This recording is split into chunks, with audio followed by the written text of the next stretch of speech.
Hello, good morning. എല്ലാവർക്കും കൃഷ്ണാസ് വേൾഡിലേക്ക് സ്വാഗതം. ഞാനിന്നിവിടെ ഒരു പാവയ്ക്ക മെഴുക്ക് വരട്ടിയാണ് തയ്യാറാക്കുന്നത്.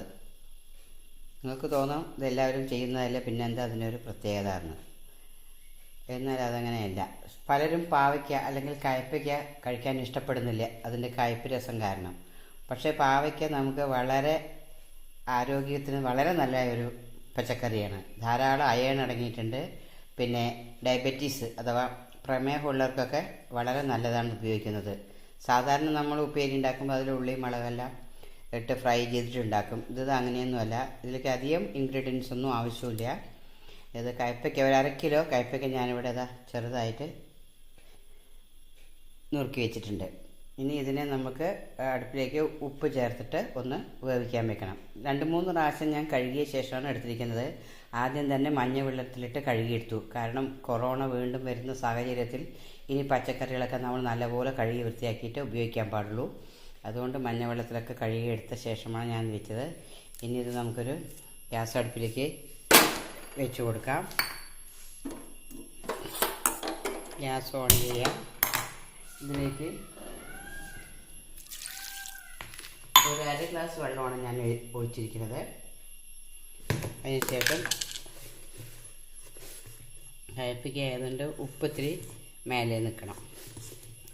അപ്പോൾ 1 ടീസ്പൂൺ ഉപ്പുപൊടിയാണ് ഞാൻ ഇട്ട് കൊടുത്തിരിക്കുന്നത്. ഇനി ഇതിനെ നമുക്കിതിനെ ഒന്ന് ഇളക്കി കൊടുക്കാം.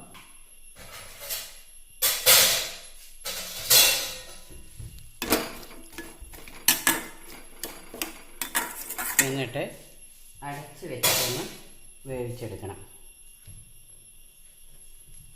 പിന്നെ ഇതിലേക്ക് ആവശ്യമുള്ള സാധനങ്ങൾ: പച്ചമുളക്, ഒരു 4 പച്ചമുളകാണ് ഞാൻ ഇതിലേക്ക് എടുക്കുന്നത്. പിന്നെ വേണ്ടത് ഒരു മീഡിയം സൈസ് സവോളയാണ്. അതെല്ലാം ഞാൻ കട്ട് ചെയ്തെടുക്കാം.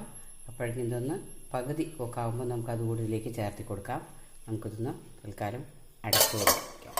ഇതൊന്ന് പകുതി വേവായി വരട്ടെ. നമ്മുടെ കയ്പ്പയ്ക്ക ഇവിടെ പകുതി വന്നിട്ടുണ്ട്. ഈ സമയത്ത് നമുക്ക് നുറുക്കി വെച്ചിരിക്കുന്ന സവോളയും പച്ചമുളകും ചേർത്ത് കൊടുക്കാം.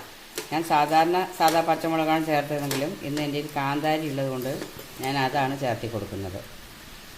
കാന്താരിയും സവോളയും കൂടി ചേർത്ത് കൊടുക്കാം. കയ്പ്പയ്ക്ക കുറേ അധികം വെള്ളമൊഴിച്ച് വേവിച്ചിട്ട് പലരും അതിൻ്റെ വെള്ളം ഊറ്റിക്കളയണ കാണാം, കയ്പ്പ് കുറയാൻ വേണ്ടിയിട്ട്. അങ്ങനെ ചെയ്യരുത്. അപ്പോൾ ആ കയ്പ്പയ്ക്കയുടെ പോഷക ഗുണം മുഴുവൻ നഷ്ടപ്പെടും. ഇതൊന്നിട്ട് നല്ലപോലെ ഇളക്കി യോജിപ്പിക്കുക. ഞാൻ ആദ്യം ഒഴിച്ച ഒരു 1/4 ഗ്ലാസ് വെള്ളം മാത്രമേ ഉള്ളൂ. ഇനി ഇതിൽ തന്നെ കിടന്നത് വേവും. നമുക്ക് ഗ്യാസ് ഒരു ലോ ഫ്ലെയിമിൽ വെച്ചിട്ട് ഇതിനെ ഒന്ന് നല്ലപോലെ വേവിച്ചെടുക്കാം. അതൊന്ന് വെന്ത് വരട്ടെ. കയ്പ്പയ്ക്ക് ഇവിടെ നീരെല്ലാം വലിഞ്ഞതാണ്, നല്ലപോലെ വെന്തിട്ടുണ്ട്. ഈ സമയത്ത് നമുക്കിതിലേക്ക് കുറച്ച് 1 ടേബിൾ സ്പൂൺ വെളിച്ചെണ്ണ ഒഴിച്ചു കൊടുക്കാം.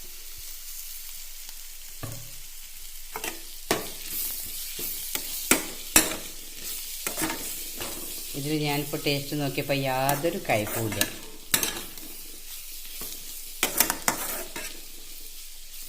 പറഞ്ഞാൽ മാത്രമേ ഇത് കയ്പ്പയ്ക്കയാണെന്നല്ല അറിയുള്ളൂ. ഞാനിങ്ങനെയാണ് സാധാരണ ചെയ്യാറ്. ഇനി നിങ്ങൾക്ക് വേണമെങ്കിൽ ചില സമയത്ത് ഞാൻ എന്ത് ചെയ്യുക, 1 പിടി നാളികേരം കൂടി ഈ സമയത്ത് ചേർത്തി നല്ലപോലെ ഒന്ന്